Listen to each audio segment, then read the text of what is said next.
Hello, Trojan fans. I did a good one this week since I screwed it up last week. But yeah, welcome to another episode of the Peristyle Podcast. I am your host, Ryan Abraham. And you know what?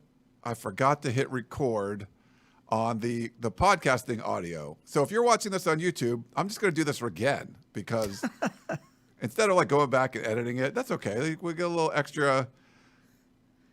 Hello, Trojan fans. Welcome to the Peristyle Podcast on a Wednesday. If you're watching on YouTube, sorry for the two intros, but I did, like I said, forgot to hit the record button when we recorded the podcast, which is the main version of this show. I know we do a lot of different shows. This is a podcast that we do a simulcast on YouTube. So thank you, everyone, for watching on our YouTube channel over at Inside Troy. Please smash that like button. We love doing that. I'm here with Connor Morrissette sitting alongside of me. You can follow him on Twitter at @C_Morrissette. You call him triple double because there's two R's, two S's, and two T's. Crunched around two E's there too. So maybe it could be a quadruple double. But Connor's here and we're going to talk about USC football. It is Stanford week. We got to do a little recap of what was going on for the University of Southern California versus Nevada. 66-14, that beatdown win. If you have any questions or comments for the show, you can email us, podcast@uscfootball.com, or call or text us at 424-254-9141. And if you have that Apple podcasting app, we'd love a review. Leave us a 5-star customer review. Subscribe over there. They call it follow over on the Apple podcasting app. You can follow us, subscribe to us wherever you listen to podcasts. So we do appreciate that. Tell your friends at the water cooler at work, hey, man, you guys should go check out the Peristyle Podcast. We've been doing this since 2008. Connor hasn't been around that long. What year did you come here? Just to California, or when did I start working for you? Yeah. For the site, for the podcast. For the podcast, this is probably what, my fourth episode? I think so. Maybe like you. It's almost 2 months now, right? A couple more weeks till I get to 2 months. Okay, so you're like a 6 week. Yeah, 6 weeks. So not since 2008, but Connor's been around. He's very popular. You're too kind. You get a lot of. It's funny. You and Jack both get a lot of compliments, and they. If you guys check out the site uscfootball.com, Connor did a instant analysis video on Tuesday after practice, and I always get a lot of positive feedback. They like the new guys. Maybe there's the us old guys they just don't want to see anymore. Yeah, just wait till I settle in, then the nice words will stop. Well, the more you get to say, then the more people go, he said this. I didn't agree with that. And then anytime you say something they don't like, they're going to remember that. So I got many years of that, Connor. So I got some mileage on you there. But we have a fun show for you today because we do want to look ahead to the Stanford Cardinal. Conference play is coming up. We were at practice on Tuesday. Got to see sort of what was going on. And then we got some injury news we got to get to, which is unfortunate. And all of that, but a lot of exciting young players on this defensive side of the football. We got to hear from some of them yesterday. Before we jump into any of that, I do want to thank our sponsor, Trader Joe's, who I forgot to even mention last week. My apologies for that over at Trader Joe's. Connor, I know you're a fan. I went over, had a friend over, and I went fishing, caught a bunch of bluefin tuna, but I also caught a bunch of rockfish. We had limits of bluefin tuna, so we got these monster rockfish, which are great for like fish tacos, or fish and chips, things like that. It's like a good hearty white fish. And went over. I think salmon grouper is the ones we try. And so I had thawed some out. My friend came over. She had stopped by Trader Joe's and just bought like the store out, like all this kind of stuff. But to make like sauces and some of the cabbage slaw we used on top of the tacos. But it was it was so funny. I'm like, this is like a Trader Joe's commercial, like in my kitchen. Like this is like everything in here. But the appetizer, we did like these ghost pepper potato chips, which are like a lattice cut and a caramelized onion dip. And I love onion dip. Sometimes I'll buy the onion soup mix and mix it with sour cream and make the dip. But this was like pre-done Trader Joe's onion dip. And those chips are pretty hot. So I don't know if you like spice, but they're for potato chips, they're like, whoa, this is pretty spicy. But I just want to point those out. That's a snack I haven't had at Trader Joe's, and I will have again for sure. I know the mac and cheese bites are really popular. Oh yeah, especially with some of my friends from college, and I know I was at the wedding. We've talked about it a lot, but I missed the first game to be at a wedding, and a lot of those guys from college. We didn't have any of the mac and cheese frozen bites, but we were talking about them because they were such a big hit when we were back in school. And I have said it before, too. I'm a huge fan of the peanut butter filled pretzels. I can't get enough of those. You get them in any other grocery store, they don't taste the same. No, yeah. So I got some in the in our little closet over here. So I didn't know that. I think so. I have some at home. If not, I'll bring them in. So from Trader Joe's. All right. Well, thank you to Trader Joe's again. And thanks, everyone, for listening or watching on our YouTube channel. We do have some unfortunate breaking news that when we heard from Lincoln Riley on Tuesday, he said that Gino Quinones would miss the rest of the season. You remember he went down in the game against Nevada and then came off the field and was carted back to the locker room. Now, he was seen in a photo when they did, I think Josh Hansen did a photo with everybody. But so Gino's going to be out for the rest of the season. Was in the mix for the starting, one of the starting guard spots. And, as you guys saw, they were using different offensive line combinations. But maybe, I don't know to say more importantly, but as important, he was the backup center. They had to walk on as the backup, center in the rest of the game when Gino went out. But Connor, I wanted to kind of get your thoughts on Gino Quinones. Unfortunately, he had such a heartfelt, moment when he was interviewed the week before. Man, that's a tough one to see him go down. Such a nice kid from Hawaii. He was brought to tears when he was asked what it meant to play in front of his dad, because coming from Hawaii, his dad didn't get an opportunity to attend many USC games, and that was so emotional. And you're right, Ryan, so unfortunate. The next week, his dad was at the San Jose State game. The next week against Nevada, Gino gets hurt, and it's a big loss. You mentioned the backup center effect. It also has a big effect on the guard spots because it's not listed like this on the depth chart. But if one of the guards did go down for whatever reason, I imagine that Gino would be the first guy off the bench. He's listed as the backup right guard, but at left guard, it seemed to me like he had beaten out Alani Noah in terms of being Emmanuel Pregnon's backup. And Noah, after starting against San Jose State, he sort of took more of a backseat against Nevada. So a big loss in that regard. The competitive depth that Lincoln Riley has talked so much about, Gino Quinones was maybe the poster boy for that competitive depth. He could have started at guard at a number of programs in the country, chose obviously to stay at USC, and if one of those guards did go down, he's a guy who could rely on, could come in and play well. I thought he played really well last year when he got an opportunity, so it's a big loss. Not one of the starters. He didn't start against Nevada, but a guy you could certainly rely on, and now I'm really concerned if someone goes down at right guard, Jarrett Kingston, the starter, goes down at right guard after Quinones. I don't know where USC turns. That's one of the biggest things I'm going to be looking at when the depth chart comes out tonight. Who's listed now as the backup right guard with Quinones out? Yeah, we should get that tonight. And I think the one good thing when we talked about, early on, like, hey, you got the Heisman Trophy winner.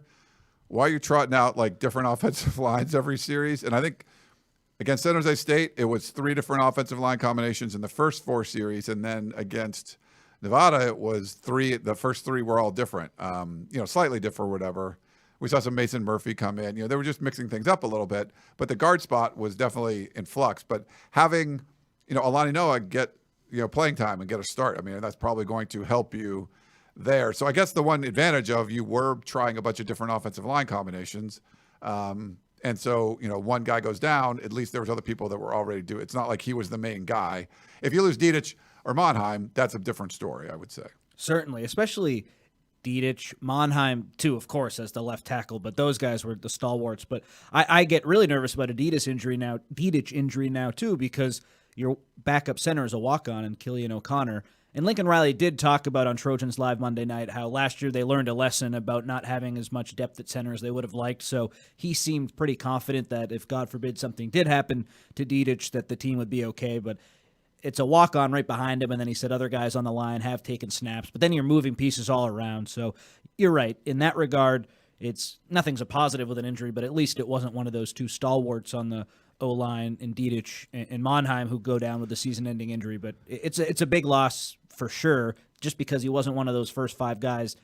You always need competent play in the offensive line, and that's what Gino brought. Yeah, for sure. And I mentioned, Alani Noah, he, true freshman, ended up getting the start, was a little surprising over Emmanuel Pregnon, and maybe that's like lighting a fire under him. But they've got some depth there, and I think there's other guys that could potentially, that weren't in that initial rotation, that could potentially step up now, and they might, you might see them a little bit more because now you have Gino kind of out of there. But it's conference play starting this week. So maybe this was the week they were kind of penciling in for, we're going to pick our starting 5 or something like that. I don't know, but it definitely changes things up a little bit. Lincoln Riley didn't, obviously you never want to see a player get hurt, but someone that's like well-liked like that, I think it was a little tougher, Certainly. And how USC started on the offensive line against Nevada is how I believe they're going to start going forward. So Monheim at left tackle, Pregnon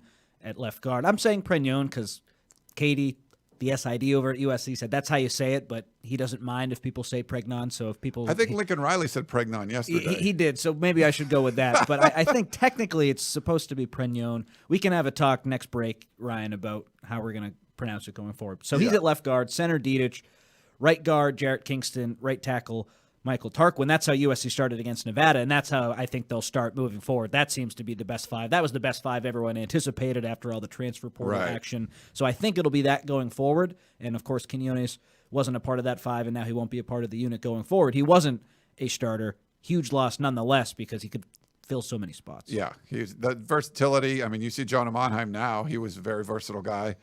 He could play center, too. He took some snaps. I don't think you're going to see him do that. But, that's... He did take some snaps, and everyone was like, why were you doing that? And he was like, oh, just in case. Yeah. But if you need your left tackle to play center there, it's probably a bad idea. At least Mason Murphy can play tackle at a competent level. So I guess in case of emergency, if Monheim did have to go to center, you have Mason Murphy, who started some games there. But, it's not ideal, certainly. KO says... Fight on, boys. Where's Chris at today? So our lineup is a little bit different. Thanks for the So everyone in the chat, I'm trying to look at your comments and put them up on the screen. And if you have a question, put a question in there, and I'll start, and we'll try to get to it later. We don't have a lot of questions, so if you do want to get a question answered, this would be a perfect day to do that. So Chris and I used to do the podcast, and now we got Connor here. So Connor and I are doing our podcast, so it's kind of the main show. We're continuing this on. Chris is doing 2 other podcasts. He does the Helium Boys with Shotgun. That comes out on Tuesdays. We're doing this podcast on Wednesdays, sort of middle of the week one. Thursdays, there'll be the Composite 2-Star Recruits podcast with Gerard, and that's a recruiting version of this, but that's Gerard and Chris Trevino. And, I'll do one with Harvey Hyde, usually Sunday or Monday, kind of right after the game.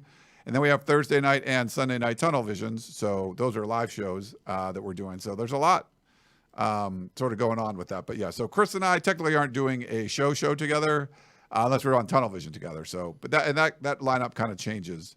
But we got a lot of talent here, so we kind of mixed it up a little bit.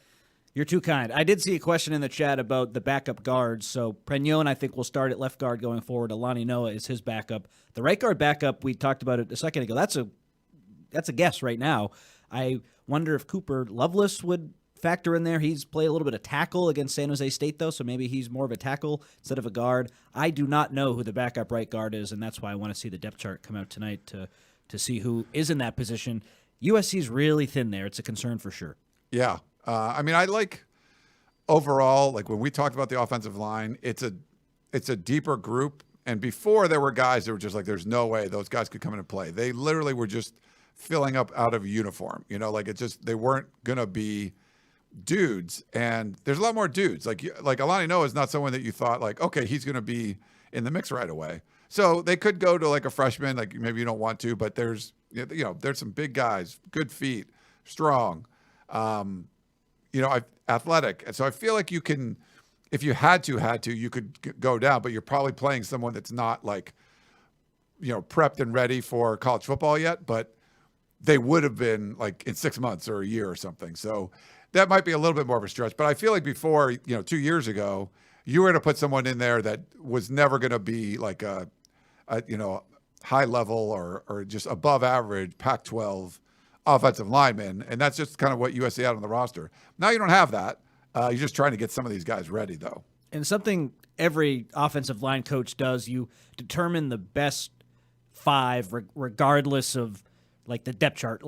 Elijah Page is listed as the second left tackle, but if Jonah Monheim goes down, I imagine Michael Tarquin or Mason Murphy or Jarrett Kingston, who's played a little left tackle, one of those 3 gives you better left tackle play than a true freshman in Elijah Page. And when we asked Coach Henson about Elijah Page at Media Day saying, he's the backup left tackle. Is he ready? He said, we think he's ready, but he might not be part of if someone goes down, part of that best possible 5. We may have to flip some guys around. So with that in mind, Quinones could play right or left guard. So if Jarrett Kingston, who's your starting right guard, gets hurt, maybe Emmanuel Pregnon, who played a lot of right guard at Washington, then slots over to right guard from left guard, and Alani Noah would come in at left guard. Maybe that becomes your best 5. So whoever is listed on the depth chart, that'll be interesting to see. But if it's Cooper Lovelace, for example, or a true freshman, if Kingston did go down, God forbid again, then it might not be the backup who's listed on the depth chart who comes in. Yeah. I love this offensive line talk. I could do this all day. No, the offense, it's good, and but it's a much better spot than you were in a couple years ago. I was responding to the YouTube commenter, but to respond to what you said, Ryan, absolutely. You had guys who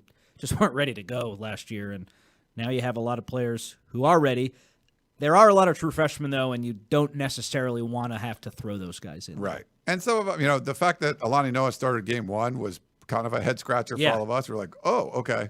But that just shows, what you have. And I think Josh Henson's been done a good job of developing guys. So I think this is the offensive line is a much better place. This weekend, you'll get a little bit of a test with Bailey? David Bailey. David Bailey, yeah. So we'll talk about that. But I wanted to go back just for a little bit with the Nevada game. I know we've had talks about it on different podcasts and shows and stuff, but you and I haven't really got to kind of discuss it too much. 66-14, sort of take care of business, what you want to see out there. I think we were talking in the press box, and all of us, again, had picked USC to cover, like the 38-point spread. And when you trot out there and see, the 2 starting linebackers are out, in Mason Cobb and Eric Gentry. And then, oh, by the way, Taka Curtis goes out early, and still really didn't miss a beat. And I feel like that was a good sign overall, that there were key pieces definitely missing on the defensive side of the ball, and it was an overmatched opponent for sure. But they took care of business. They did what they were supposed to do. The offense looks ridiculous, and sometimes they have some weird series where they just throw deep balls that are low percentage or whatever. But I think you come away from that outside of the Gino Quinones injury and be like, okay, if you were fully healthy, that's exactly what you want. But it was pretty close. Those are your 4th and 5th linebackers playing really well against a Division I team. And Nevada obviously is not very talented. And I do the PFF grades for USCFootball.com every week. 5 of the top 6 top-graded defensive players for USC were defensive linemen, guys who were going up against the Nevada offensive line, which just is not very talented this season. So I think that had something to do with it. But you're right, Ryan. How can you not be satisfied with what you saw? I would wonder if some of the teams ranked around USC in the AP poll, if they had to rely on their 4th and 5th linebacker against a team like Nevada, what it would look like. Would there be more breakdowns? Would it be a little bit different? That's a question I certainly had. You have to be really satisfied with what you saw. Shane Lee played like a man possessed, double-digit tackles. Rajon Davis, the speed that he has really stuck out to me. I hope that Rajon Davis continues to get some run this week against Stanford. It looks like some guys might be back in the linebacker group, so we'll see how that all works. But I think Rajon Davis certainly earned an opportunity, and it's interesting to see Shane Lee, when we do see practice, he's still not really in the mix in terms of those first 2 groups of linebackers, and Rajon Davis is now, so maybe he will get more of an opportunity. Yeah, it's Shane Lee's just been a great leader, and I thought he played really well. Yeah, me too. And I feel like you might see more rotation there. But the fact that you could just throw those 2, it's basically those 2 guys and then Chris Thompson Jr. for a little bit. And, they didn't really miss a beat. So, and I thought Shane Lee, one of the criticisms is it didn't seem like some of the sideline to sideline stuff. He was able to move all that well last year, but it looked like he was moving really well. And I don't think you just for opponent there. He just was getting to places where maybe last year he wasn't getting there, and I think being healthy helps. He got banged up a little bit in fall camp. He was playing with a club last year towards the end of the season.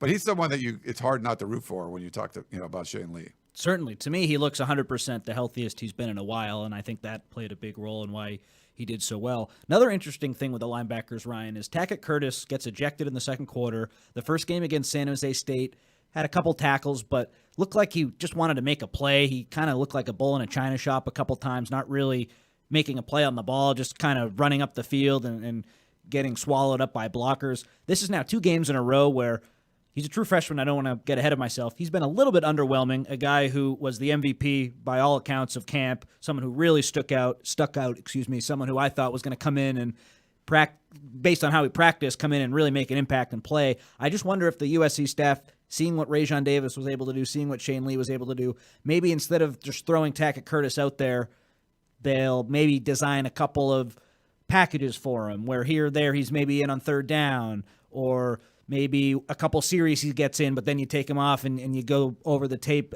You have an assistant live in the game, call him from the booth and say, hey, here's what I saw. What did you see? Kind of slow things down a little bit with him. He's only played about 5 quarters, so I might be getting ahead of myself with that. But I just wonder if the guy who's practiced so well, and by all accounts, like I said, was the MVP of camp, maybe the linebackers behind him who've played pretty well have bumped him a little bit, and USC might change their strategy with Tackett Curtis. Yeah, it was interesting. We heard from Alex Grinch yesterday sort of about that, and it's one of those things where, he talked about you're not the first guy in, you're kind of coming in later. You don't want to be hitting high like that. And he had expressed his interest in having Tackett Curtis come in and throwing an uppercut. He's like, not at the player's face. It was an uppercut at the ball. So, if you're going to be the third guy in, you don't need to do, the death blow. You want to, try to get the ball out or something. And, it's one of those kind of freshman mistakes. And I think Lincoln Riley even addressed it too. Just there's aggressiveness there, but you have to control it a little bit more. Yeah, Grinch had it was a funny quip about, I forget exactly what it was, but making some kind of joke about, just keeping him under, it's just hard to control him or something. I don't know if you remember exactly what that was. I remember the first thing about the punch. Yeah. Yeah, and just everyone has talked so much about Curtis's aggression, and the tools are there. That hit, even though it was a targeting play and he got ejected, he makes those big hits. He's going to, in a couple years, and maybe it'll even start this year, once he makes those hits legally, he's going to develop into the biggest hitter on this team. It's not a matter of if with him in doing that. It's a matter of when. He's a heavy hitter. His uncle has talked about how he came to USC to try to push the defense over the top and get him to a national title caliber kind of defense. So he has high hopes. He has the ability to get there, the potential. It just looks a little bit too quick for him right now. And I'm excited to see what he does against Stanford, because if he does get a lot of run and he plays really well, I think, boom, all of our kind of concerns with him will go away, will vanish right away with one really good performance. Through 2 games, it's been so-so a little bit, but certainly if he plays really well going forward, we'll say that he played really well and the concerns will be gone. Yeah, for sure. And that's, you're going to get a conference game this weekend. Stanford was pretty terrible last year, but they, won their opener. I think Troy Taylor's going to get them going in the right direction. This is a dangerous opponent. USC still a 4-touchdown favorite, I think, or something. It got up to 30 points, the latest I saw. Really? Yeah, wow. Let me look again. But that's, but we got to hear from, Lincoln Riley and hear from Alex Grinch sort of talking about, Stanford's offense being a little different. They got to go to really good tight end. They found their quarterback. He said David Bailey's a good pass rusher. There's some stars. There's some names that USC fans should recognize out there. But just, and I think it was Alex Grinch that was talking about, the I formation, the tight end. There was always this identity with Stanford football, and this is a different looking, group on that side of the ball. And, talking to some guys, and they're like, yeah, it's more spread. This isn't the just line up and smash you in the mouth kind of stuff that Stanford was so good at. And, guys like Christian McCaffrey going crazy, or, Andrew Luck, and so many stars that they've had, the offensive linemen that they put in the NFL, that sort of dried up a little bit. But it's definitely the vibe you got from talking to everyone yesterday was, about this new look kind of Stanford team. That's why I'm so excited for this game. USC will still win by a lot of points. No one's going to debate that. But Stanford, like you said, Ryan, they actually have some guys who are going to get to the NFL, some guys who could cause some problems in the game against USC from an individual matchup perspective. David Bailey, the rush end for them, defensive end, he will line up over the right tackle. So Michael Tarquin or Mason Murphy, whoever's playing right tackle, will have their hands full with David Bailey. Outside linebacker, so athletic, can drop back into coverage, but he really hits hard, and he's best known for his pass rushing. He was at Mater Dei in Southern California, Orange County, so a lot of USC fans will probably be familiar with him. USC recruited him, but ultimately he chose Stanford, and he is really, really talented. So this is the first real pass rusher that USC will face on the season. And then at the tight end spot, Ben Yurosek is another really talented player for the Cardinal. Had, I think, 9 catches for over 100 yards and a touchdown against Hawaii. We all know about USC struggles with tight ends dating back to last season, so that's another talking point. Who's going to cover Yurosek? What's the game plan with him? Can USC limit him? And then they got a corner, Colin Wright, who is an NFL prospect as well. So for the first time all year, Chevin Cordero, San Jose State, Nick Nash, maybe those guys would get NFL looks down the line. Maybe they'll be a late draft pick, but finally you're going up against a Stanford team that, while they aren't very talented, there's 3 guys right there who have high NFL draft potential, and you really need to game plan for and account for. So that's exciting. Yeah, and I think, with the whole Pac-12 being better, there's going to be a lot of attention on this game, the first conference Pac-12 game. So someone's going to lose. The Pac-12 won't be undefeated after this weekend. We know that. But a lot of really good games across the Pac-12 with some big names coming into different stadiums, like looking at the, Oregon playing Texas Tech, Utah playing Baylor. Cal's playing Auburn. Washington State's playing Wisconsin. Arizona State's playing Oklahoma State. Arizona's playing Mississippi State. What else I got there? Oh, Colorado, Nebraska. Like, there's a lot of, Power 5 matchups. And it would be pretty big for the Pac-12 to have another good week. Like, it was a really good week, a lot of road wins. Mountain West schools and a few other teams, from the Big 12. But this would be a really big week for the Pac-12. And then the one conference game is USC and Stanford. But I feel like, the big goal here is, Lincoln Riley wants to win the conference in the final season. And if you go out and lay an egg against Stanford, you're not going to get there. There's so many tougher games. This is a stretch of 3 straight games against opponents that have brand new coaches. Now, we've seen Coach Prime, they look like legit in year 1. And Troy Taylor, I think he has Stanford better in year 1, but it's going to take some time. Kenny Dillingham, they played in a haboob, but still that was a 3-point win against an FCS school. Not exactly what you want to see. USC goes to Tempe to play that game after the bye week.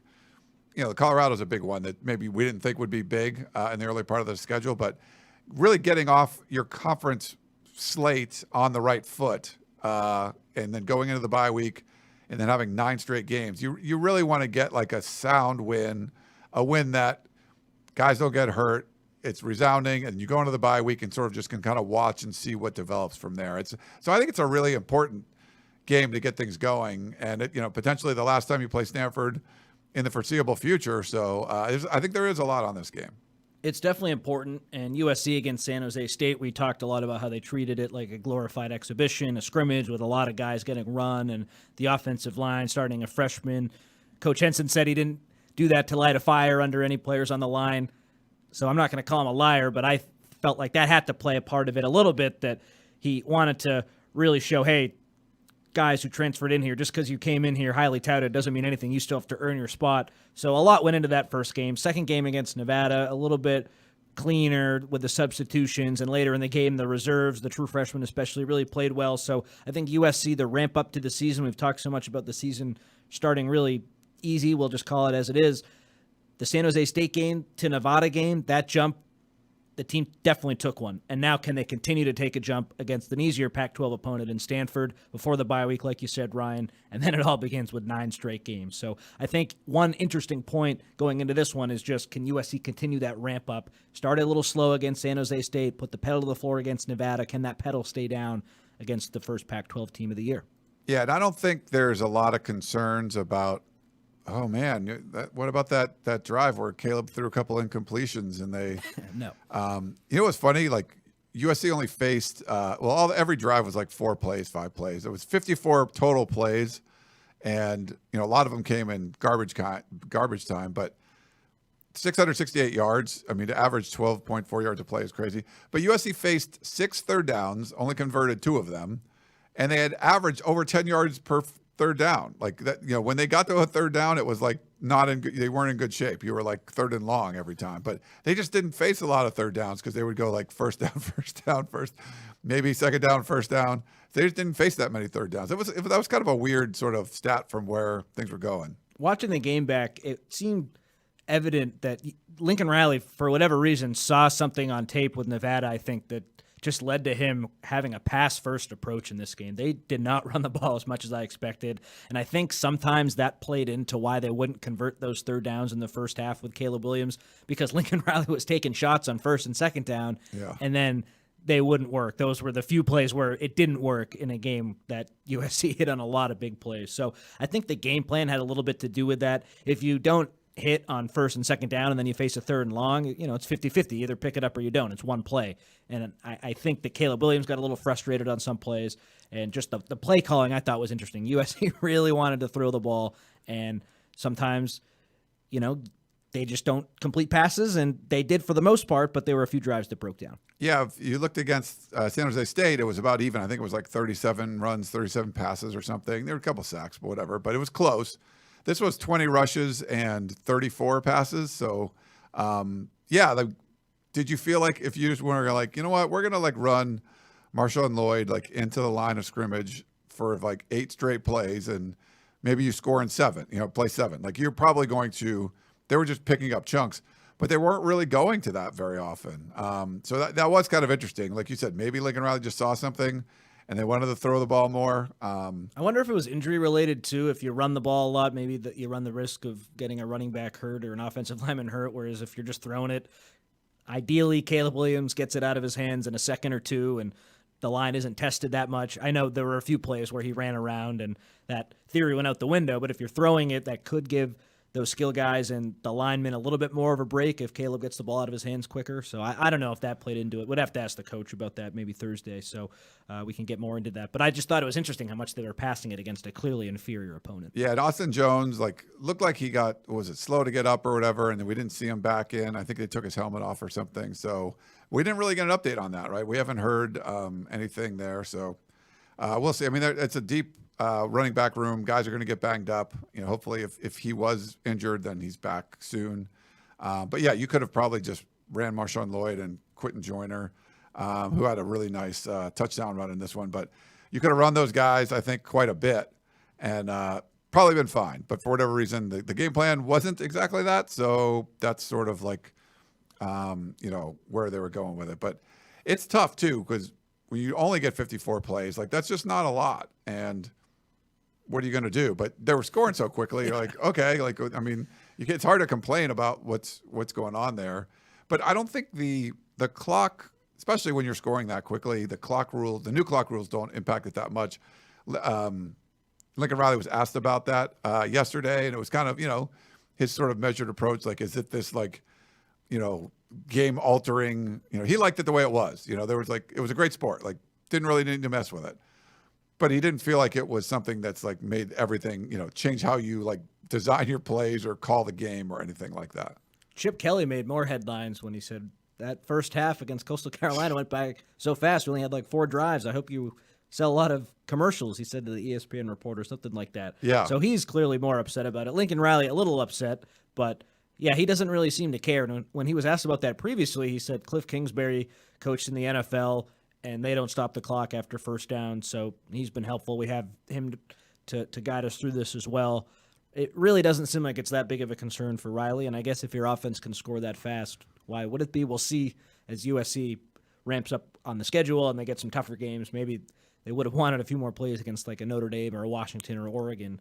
But for right now, Riley doesn't seem that upset about it. He did say the product was fine before, why change it? Right. But he doesn't really, it's not a big concern of his. He's not that up in arms over it. Yeah, the Chip Kelly quote was funny. I actually mentioned that to David Woods on our podcast of Champions, and he was like, David covers UCLA, and he was sort of like, well, it's not like Chip Kelly didn't know that the rules had changed. It's one of those things where this is what it's going to be, and it was just sort of him coming in oh, and I don't think that's why. I mean, they were giving up a lot. They were giving up a lot of first downs to Coastal Carolina. So USC was getting 3 and outs and scoring quickly. You're going to get, there was a lot of possessions in this game. There just, there wasn't a whole lot of plays because everything was happening very fast. But I think in the game for Chip Kelly, there was a lot of driving and not a lot of scoring. And so there was time of possession going away, but you weren't getting guys off the field and getting the ball back. So I think that's probably a bigger reason why. But yeah, Dave was funny. He was just like, you knew what these rule changes were. It's not like this is a shock. What's going on? I thought the clock would stop on first down. And with Chip Kelly, he right now is not named a starting quarterback. He's named 3 guys. So he wants as many plays as possible to evaluate the guys and be able to make a decision, even though I watched some of that game. It's pretty Chip clear. Kelly knows offense way better than I do, but I don't know how after that first game it's not Dante Moore's job. Yeah, and they didn't even get their third quarterback. No, I know. I felt bad all week. Yeah, we're going to play 3. We're going to play 3. And then I think, what's his name? Colin Schlee, he didn't get it. And now Chip's saying against San Diego State, he'll get in for sure. But how can you say that after you struggled against your first opponent and you couldn't get all 3? And I'd say the plan is we're going to go with all 3, but I wouldn't guarantee anything after that first I think game. you want to go with Dante Moore. He looks the best out there. He's young. I mean, he was my MVP of the Elite 11 2 Elite 11s ago. I thought he was amazing. So when he ended up switching from Oregon to UCLA, I was really excited. Yeah. All right. Any other thoughts on what we saw yesterday at practice or heard at practice or heading into this Stanford game, Connor?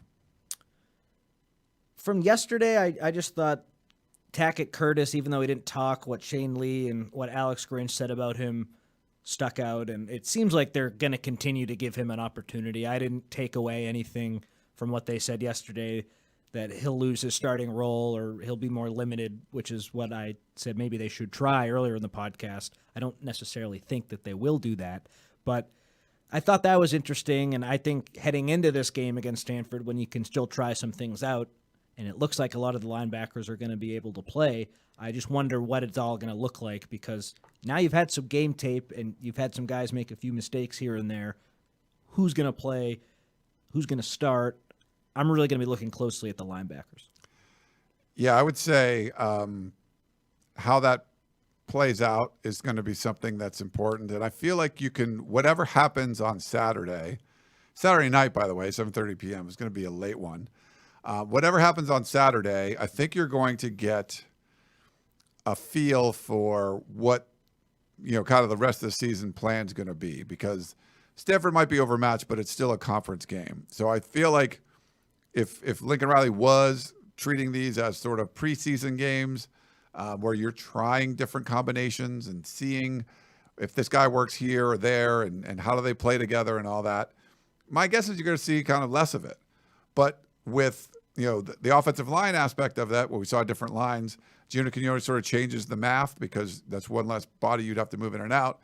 But you could argue Rajon Davis and Shane Lee sort of changed the math on the defensive side too, because if you really loved Gentry and you loved Cobb and Tackett Curtis and that was going to be your starting 3, I think both of those guys showed that they deserve playing time on Saturday too. So maybe things got a little more complicated at that linebacker spot. And like you said, watching to see where they sort of like play out and do they all get to play? I don't know. There's some interesting decisions to be made, but if you're Rajon Davis, you have to be pretty happy with how you performed. And, if that's what gets you playing time, I mean, it seems like he earned it. Same with Shane Lee, who's been around for a long time and just played really well. I wonder if the coaching staff looks at it like those two linebackers did impress me and they do deserve a increase in playing time based on what they did against Nevada, or if everyone's healthy, they'll say, that was against Nevada, let's go with the guys who earned it during fall camp, and nice job by Shane, nice job by Rajon, but there's still guys ahead of them. I think that's interesting. And are we going to talk a little bit about the Stanford game, or are we going to questions right now, Ryan? I had one other quick Stanford Yeah. point. Let's do a little Stanford. I do think it's interesting. Ashton Daniels, their quarterback, he's going to have some design runs in this game.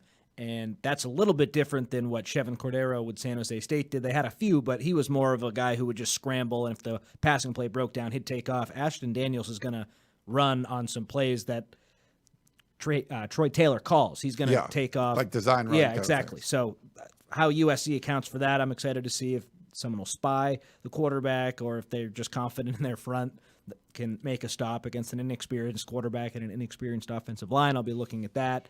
So that's really cool. And then Stanford gets really tricky against Hawaii. They had a couple of flea flickers, so I expect Troy Taylor to bring out everything he's got in this game in terms of trick plays. I wouldn't even be surprised if they do an early onside kick or something like that. This guy, in his past at Sacramento State, he even coached in high school at Folsom High, was great up in Northern California. He's always pulled some tricks out of his sleeve, so that's something to watch too. Yeah, I think this is if you look at Stanford over the years, and they gave USC fits, they were very good for a really long time.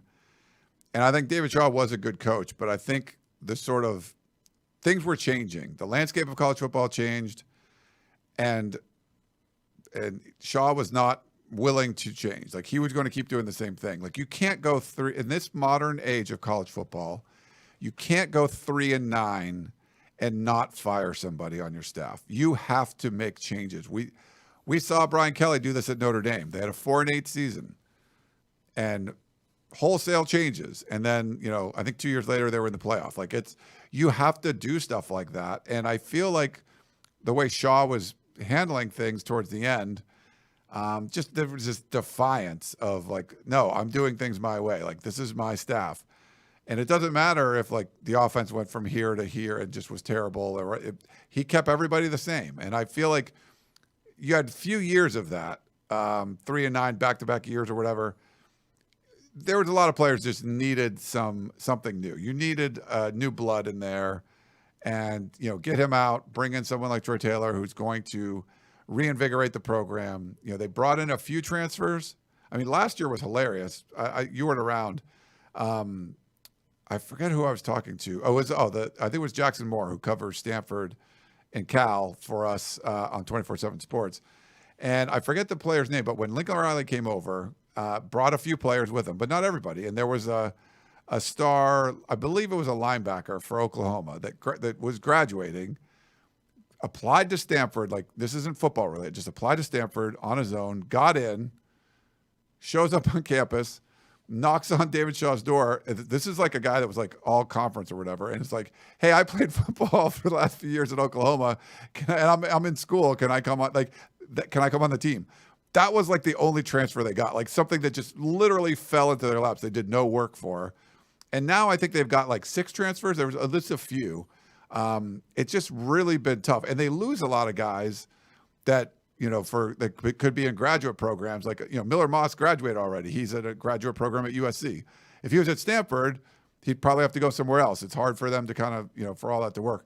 So I feel like the university and the athletic department wasn't really embracing it. And Shaw was someone that was just like, I'm doing things my way.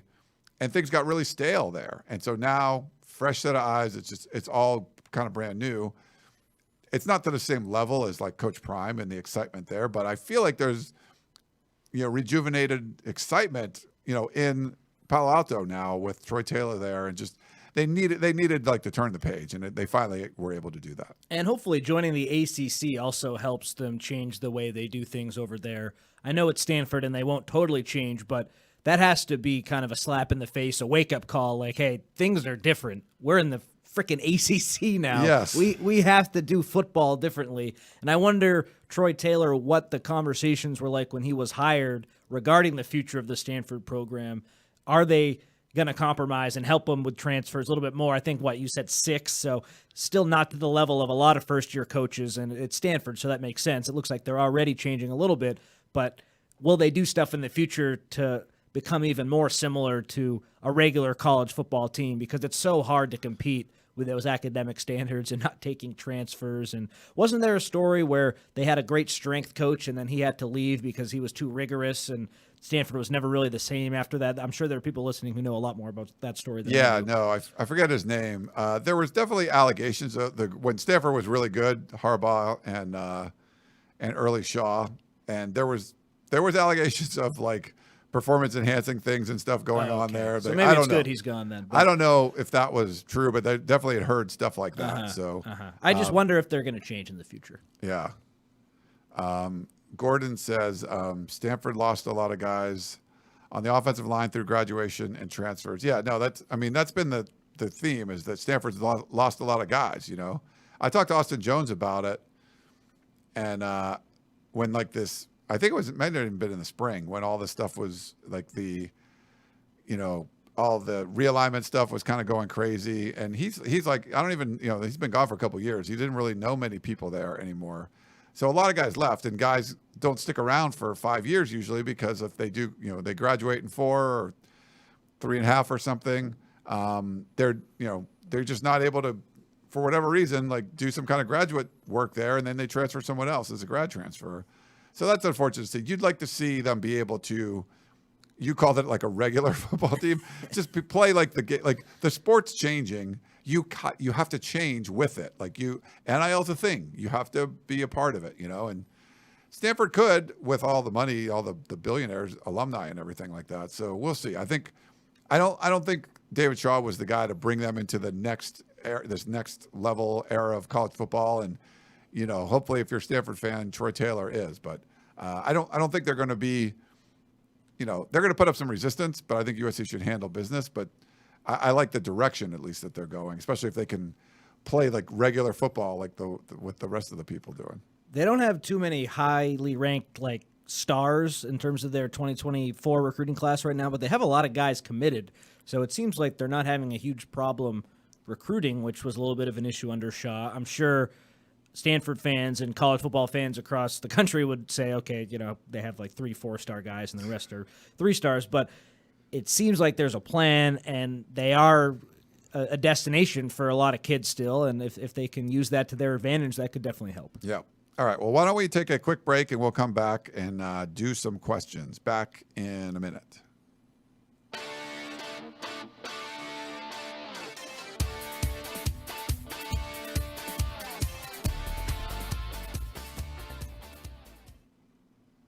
All right, we're back here on the Peristyle Podcast. I always make a little note where we take the break because I have to use that during editing.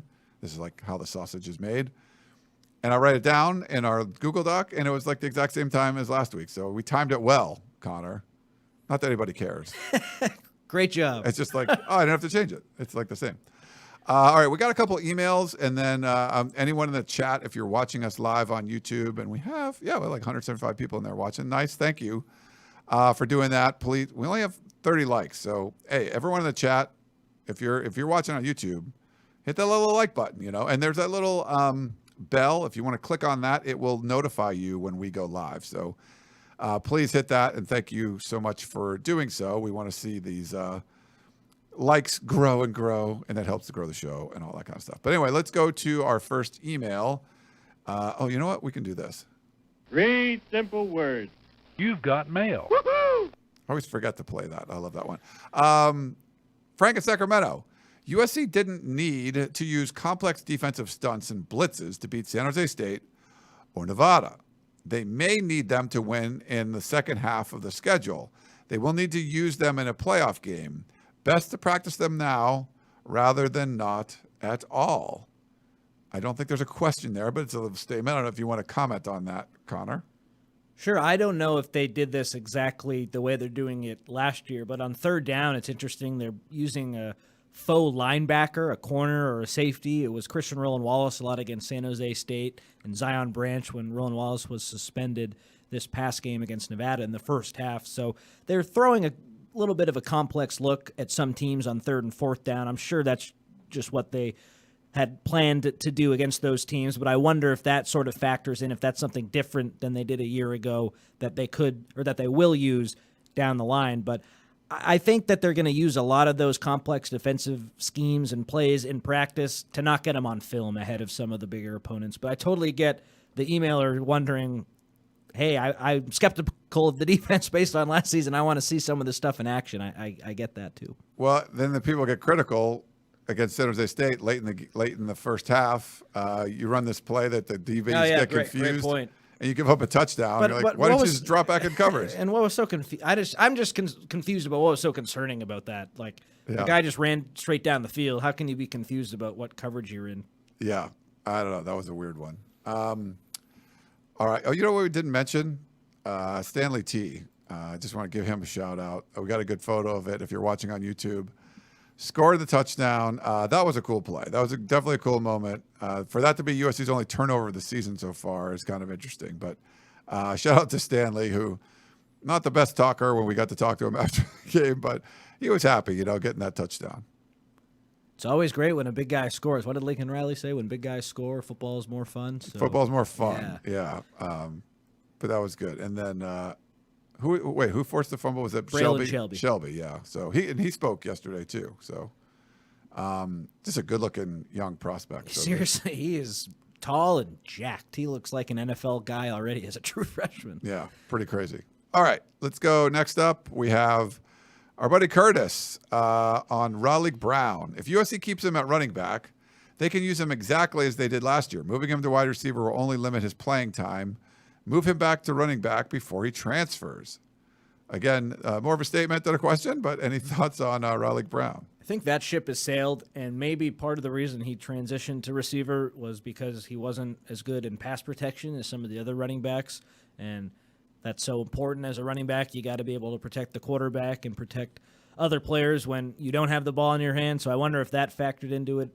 Also, it is a interesting situation, though, just considering everything with it, because I know some fans and media were frustrated last year that he wouldn't run up the field. He would do a lot of running horizontally instead of vertically, getting up the field, going across a little bit. So that was frustrating, and I don't know if that played into the reason that he's now a receiver. I'm sure it was other factors too. But I think someone was always going to be unhappy on this offense as soon as the season started because there's so many talented players and only so many roles, and Raleigh Brown is the first victim to have to deal with that. It's unfortunate. It looks like he probably will redshirt, but nothing has been decided, it doesn't sound like, based on everything that I've heard. So I don't think, though, he'll switch back to running back. I think that's done. Yeah, I think that's sort of the path that we're on right now, like what Gary Bryant Jr. did last year, but I don't think it's like guaranteed. Guys get hurt. We've seen a lot of weird stuff happen throughout the season. But, yeah, there's when the offense is this prolific and they're spreading it around as much as they are, like it's going to be hard to keep everybody happy. Like, Dorian Singer is doing a great job playing. He's blocking, he's catching the ball when he's asked of him. But, to go from this high volume of targets he had last year to not the same kind of thing this year, and maybe that changes when you get into conference play. But it's an adjustment for everyone. And so I think it's, there's going to be some guys that are in tough spots. And if you get people leaving like a Kyle Ford that just you think is a really good player, they're just not able to, they're not good enough to get the kind of volume targets they want, and they're going to have to go somewhere else. And maybe you get it somewhere else. But you're not going to be part of this like crazy good offense too. So I think there's some kind of give and take there. I'm interested to see when the NFL draft rolls around after this season how evaluators look at Singer, Taj Washington, even Brendan Rice, guys who won't have eye-popping numbers because there's so many talented receivers on the team, but project as NFL players down the line, just what that looks like. If they don't have as much production, does that hurt their draft stock? Or in Singer's case, do evaluators look at what he did last year at Arizona and say, okay, he came into a different offense, and yeah, the numbers aren't as good as they were at Arizona, but there's a reason for that, so does it not affect his stock? I think that's going to be fascinating. We got a YouTube comment from Oscar. Do you guys believe when USC plays Notre Dame, will ESPN Game Day be there? I'd have to look at the rest of the schedule. I know that's Oregon at Washington week. So those two teams could be undefeated. USC and Notre Dame could be undefeated. I don't know what else is on the schedule for that week, but there's, remember now there's also two. That's going to be an NBC game. So it's not like it's on Fox or ESPN. But would ESPN want to be at an ESPN game? Would Fox want to be at a Fox game? I'm guessing Fox is going to have Oregon at Washington, but I'm not sure. So maybe, and I don't know, big noon kickoff. Do you want to do a game like that at 9 a.m? I don't like a West Coast game. I'm not sure, but we'll see. But NBC is definitely getting more involved in college football. They're doing their, I got this Big Ten Saturday night now. USC will be a part of that starting in 2024. But I don't know, have you looked at the rest of the schedule that week, Connor? I just pulled it up, and it actually looks favorable in terms of there aren't a ton of other matchups. You mentioned Oregon, Washington. The other big one is Texas A&M, Tennessee. So maybe they go to Tennessee if Texas A&M is better. But if Miami improves, they're playing North Carolina. I guess that could be something. I don't see another obvious game, though. Like Indiana's playing Michigan. The Arkansas is playing Alabama, Auburn, LSU. So some of the top – and LSU just had a loss, so they'd probably be out of contention anyway. Yeah. A lot of those top teams don't have another top opponent that week, so it's certainly possible. It's my dad's birthday that day. Oh, he nice. will be there. My whole family's traveling to that game, so if College Game Day is part of it, I think that would make his birthday extra special. I'm rooting for that. Happy birthday to Papa Triple Double. So I'll pass that along. Nice. All right. Next one is from DJ GQ. Should there be any concern with our recent decommits? He's talking about Fagans, Etete, and Fields. I just wonder if USC in the future, say they have a really good year, and the NIL stuff with some high school recruits, not being able to pay them right now because they're still in high school, that's what USC is going to do. They've made that clear. If the transfer portal in the future, that's sort of how USC builds the team. Take guys like Anthony Lucas, Bear Alexander, really highly rated recruits who spent 1 year at a program, weren't happy, and then USC swoops in and gets some guys who are really talented who you'll have for 2 more years. So not the 3, but guys you can develop who'll have multiple years left. I wonder if that's their strategy. Am I concerned? Not totally concerned. I don't know. I'm not a huge recruiting person to begin with, so I might not be the best person to ask that to, but I'm not, a guy decommits here or there. I'm more concerned if Lincoln Riley's not the coach. I'm more concerned if you have major injuries to one of your key guys. I think you can overcome a loss here or there in the recruiting rankings. No, I agree with you. And, listen to the Composite 2-Star Recruits podcast. They got a lot of information about all that, and they talk about it. But I think the most important thing is you have Lincoln Riley as your head coach, and they're able to build a team a number of different ways. I think he would love to be able to keep recruiting very high levels out of high school. And sometimes the game is tougher when USC isn't going to places that other universities are going to. There's been a lot of rumors of people getting paid just to take a visit, not even to go to the school. So that's sort of like a world that USC isn't dipping its toes into, at least for right now. And, I've talked with all the collectives, and every single one of them has said the same thing about that. They're not playing that game, and other places are. And but I feel like the trend is more towards the portal, and it's moving that way. Markets, there might be some sort of interaction with Congress or the NCAA, but for the most part, like, markets sort of correct themselves, and we'll see. It might be a case where USC sort of has to weather a couple of years of losing out on some high school guys because of their stance on NIL, and then a new rule comes in or something changes and they start playing that game or whatever it is. But I feel like you're kind of in this zone where a couple of years you're just sort of like feeling it out and try not to lose that bad on the high school front. You're not going to get everybody, but try to get, a really good class. And maybe it changes a little bit after that. But I think some of it's just like different schools are playing by different rules. Some are more strict than others. USC's playing the more strict version, and so you're probably going to lose out on some guys that are like, "Hey, I want to, I'm coming on a visit. I need to be compensated for this," and that's not the world I guess USC and a bunch of other schools too are playing in. And Ryan, the culture on this USC team seems really, really good too. So I wonder if the coaching staff, they're disappointed that they lost some guys, but if maybe NIL guys or guys who weren't fully committed to begin with, how good for the culture are those players? USC wants guys who want to be there. And when you don't have Lincoln Riley as your head coach, you might have to take some recruiting risks and maybe do some shady NIL stuff or whatever just to get guys to come in. But when you have this coach who has such a great track record, you can afford to only bring in guys who want to play for him and buy into the vision and are all on the same page. So I think that plays into it too. All right. Next one up is Danny D. Has Tricon Fegans been seen at practice at all 2-3 scout team?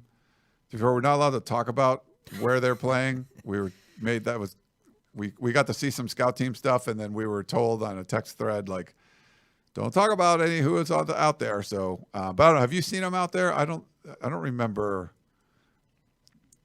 seeing him out there. I've seen him walk out to practice. We are allowed to talk about the depth chart. He's not on the depth chart, and I think that tells you everything you need to know. I wouldn't expect to see him this year. Yeah, that kind of makes sense. Eddie in Orange has a new nickname alert. He says, Jamil, quote, the Prophet Muhammad, because number 10 is money. So he's like a Muhammad fan. Do you like the Prophet for... Profit spelled Profit like that? Yeah. I could see how that might be offensive to some people, but I think that's hilarious. Yeah, it's pretty good. Yeah, he is money. But yeah, it's a different kind of profit, I guess you would say. Cameron wrote in, let's see, and it was, What are your thoughts on Caleb's father's statement about him staying for another year to not be stuck with a bad NFL team? I think it's fascinating. What a fascinating comment to make, and that adds a whole nother layer of intrigue to the season now. Caleb Williams, could he come back next year? Don't rule it out. His dad said so. I wonder if they could pull it off, because we all remember Eli Manning pulling it off, but how does Eli Manning pull it off? Get drafted by a team, or almost get drafted by a team but say there's no way in heck I'm going there? Yeah. By having your dad be an NFL legend, a guy who knows the process, who can pull strings. So I wonder if Caleb Williams' dad, his family, his team, in this day and age, do they have that kind of power, with athletes having more power than when Eli Manning was going through the process? Maybe, but I just think Archie Manning, having him as your father, that was the trump card. That's why he was able to do what he did, and I wonder if Caleb Williams is able to do that as well. He might not even declare, though, and then we won't even have to get to that point. If he does declare, I imagine he'll just go to whatever team is the number one pick, but if he doesn't, then they don't want, like, maybe to avoid that whole situation, he just doesn't declare. I don't know. I kind of find that hard to believe, but it certainly makes the season even more interesting. Yeah, I mean, the problem is if you're like, okay, well, man, this team is really terrible and they're drafting number one. I don't want to go there. I'm going to come back to USC. I can make a lot of money with NIL and everything. Guess who's going to draft you the next year? Another terrible team. Yeah. That's who the first pick is. Maybe there's some trades or something and people play around with it. I mean, it would be kind of shocking, but it wouldn't be like the most shocking thing ever. We've seen guys come back in different eras, like, Matt Barkley or, Matt Leinart and stuff. And you could argue, oh, they would have went higher in the draft and all that. Like, I don't think he's going to hurt his draft stock unless he gets like hurt. I mean, everyone kind of knows who he is.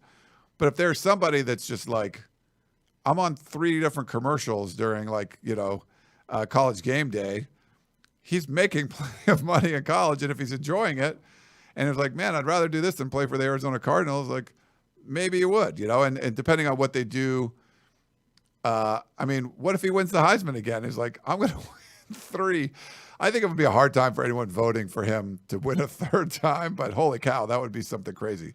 But if he's able to win the Pac-12 and maybe go to the playoff and lose in the first round and wants to really try to win a national championship, he's talked about that. I mean, it would be shocking, but not like the most shocking, I guess. Matt Leinart was eligible for the draft the year before he went, right? Yes. So yeah. What was that like? Because I feel like that's a little bit similar. I think, though, Caleb is that guaranteed Andrew Luck, number one prospect, can't miss. Even Trevor Lawrence you could throw in there. And I don't think we've ever seen that guy not go to the draft. But Matt Leinart was a damn good quarterback, obviously. I don't think as a prospect he was that same level, but what was that like, Ryan? Because that's similar. No, he could have stuck around. I mean, he wasn't starting until it might have been his redshirt sophomore year or something, or and I have one other point too before we move on. Yeah. But yeah, it was interesting. Reggie Bush, being there and them being able to have like this, amazing team, and they were, go on that 34 game winning streak and all that. It was a big deal. So like something like that where like the team's having a lot of success and maybe doesn't, fall short of the playoff or lose in the first round of the playoff, there could be motivation to kind of come back and or run it back, do it again. I don't know. I mean, it would be a really interesting, huge story in college football. And what if he finishes like 2nd or 3rd in the Heisman because it's hard to repeat? But then he comes back and you're like, well, now we can vote for him. Like sometimes you just don't want to vote for him because I'm a voter, right? You're like, I don't want to vote for that guy again. There's going to be some apathy sort of like that. But if he comes back for another year and like kills it, like people are going to be like, well, he didn't win last year. I mean, he won 2 years ago. So let's, it could open up a whole bunch of really interesting and unique things if he did something like that. As the roster is currently constructed, the guys leaving, it won't be as good, obviously, as the team Matt Leinart returned to. But the transfer portal changes everything. So if he does want to come back, and he does come back, it's Caleb Williams. Imagine all the guys in the portal, they'll just jump to play with him. So I think that's interesting too. The team is losing a lot of important guys to the draft or to just they're exhausted their eligibility and they have to move on. But if Williams comes back, maybe will some of those guys who could enter the draft decide to stay? Would that affect the transfer portal? in a way that you get a lot of studs to want to play one more year with Caleb Williams, and then you really load up for that last season because there's no way he would play another year after that. Right. That's interesting too. I think it totally changes the complexion of what USC does in the transfer portal. I wonder if it changes other guys' minds on the team. It's just fascinating to talk about. It's a perfect podcast discussion. It is awesome to talk about, and yes, it's great for a podcast. It would make the portal that year much more interesting because there are places with guys that have played for a long time, like Jack Sullivan. You're at Purdue, like you're not having a lot of success. I got a chance to go to USC and like make the college football playoff, and for my final year and play with the Heisman winner and all that kind of stuff. If the Heisman winner comes back for another year, how many transfers do you want to get in here that are like seniors? 1 year of eligibility left. It's like I'd much rather go out. It's like when the Lakers sign like an aging superstar and they're trying to get a ring before you're done. You could see a lot of guys that are coming from Iowa States of the world or North Carolina States, something like that, and they're just like they were studs, super productive, and they want to come here and try to win a ring in their very last season. So I think it would change recruiting a lot. You would get some guys that really wanted to just come in and play with Caleb for one last year. Which is what happened this year. And I wonder, it remains to be seen, but what will it look like for USC with so many transfer portal guys coming in and playing big roles? What will it look like down the stretch? Because if USC kind of, skids out down the stretch and they have all these transfers, maybe Caleb Williams looks at it like, we tried that last year, I'll just go to the NFL. I think that's another angle to it as well. We got one from Eddie. How fast did Connor grow back the beard? My goodness. He's going to look like ZZ Top by the Utah game. He shaved this morning, right? That's the intel I got? Good one. I think probably. I'm like shave every 2 weeks, so I'm getting very close to shaving it again. You'll get it back? Okay. Michael says, who do you think is going to be a first-round draft pick outside of Caleb Williams? I think Jonah Monheim has a really good chance. Kalen Bullock is someone who's been mentioned. I bet he is a second-round pick if I had to guess right now. Of course, so much can change. But I think Jonah Monheim is the most likely to be a first-round pick. Yeah. All right. Oh, and Blackie Chan wanted I don't see the comment right now. He wanted to give a shout-out to Caleb Williams has his own podcast, too. So I haven't listened to it yet, but I want to check it out. I've got some emails about it and stuff. But, yeah, I guess Caleb Williams is doing his own podcast, so that's kind of cool. Another one of those things where I don't know, it could help him stick around. I mean, he's living sort of professional life at USC right now. And I don't know if you could do that if he was in like, Tallahassee or Lincoln, Nebraska. I don't know if he could. I do think eventually there is going to be a situation where the NIL is so good and the team is so bad that you're potentially getting drafted by that the guy does elect to stay. I think that's coming. I don't know if Caleb Williams will be the first guy. If the Cardinals get the first pick, Ryan, do you think Cliff Kingsbury's saying, screw them, they fired me, don't go there, stay another year? Yeah. I don't think he'd say that, but you know what I mean? Would he joke around? I mean, you get some good advice, and that's someone that he talks to quite a bit. So maybe that's where this is coming from, that it's looking like Arizona could be that team. Before he even played a game. Kingsbury's like, dude, you don't want to go there. That owner's man. terrible. Will Kingsbury be back next season is another interesting question. Yeah. I think he's been super helpful. I mean, if Caleb Williams came back, maybe he would want to come back. Like, I'll come back too. I'm getting paid lots of money by the Cardinals, so like this is fun. Yeah. All right. Well, I think that's going to be it. I know we got to get you over to practice. Good stuff. But thanks again, Connor, for coming in. Oh, my pleasure. Always great talking to you. This was a great show. It was. And thanks you, everyone, for watching us on our YouTube channel. Really appreciate that. Oh, look, I almost got 200 people there watching. So thank you so much. Hit that like button on your way out. That does help. And if you're listening across our podcasting platforms, that's awesome as well. We do appreciate that. And we'll have a Thursday night Tunnel Vision show previewing USC and Stanford. Is the plan still you, me, and Jack Connor for that one? Or is that for Thursday? I don't know if Chris wanted to do that one or not. I'll have to check. I'll check with him and see. If he does, he can take my spot for sure. I have to write some takeaways from the media availability that week. But if not, I'm happy to be here too. Love doing these. But we will do a Tunnel Vision preview and then back Sunday night for a Tunnel Vision recap. of what's going on and what happens in the USC Stanford game. But for Connor Morrissette, the triple-double threat, I am Ryan Abraham. Hope you guys enjoyed the show, and we will talk to you next time.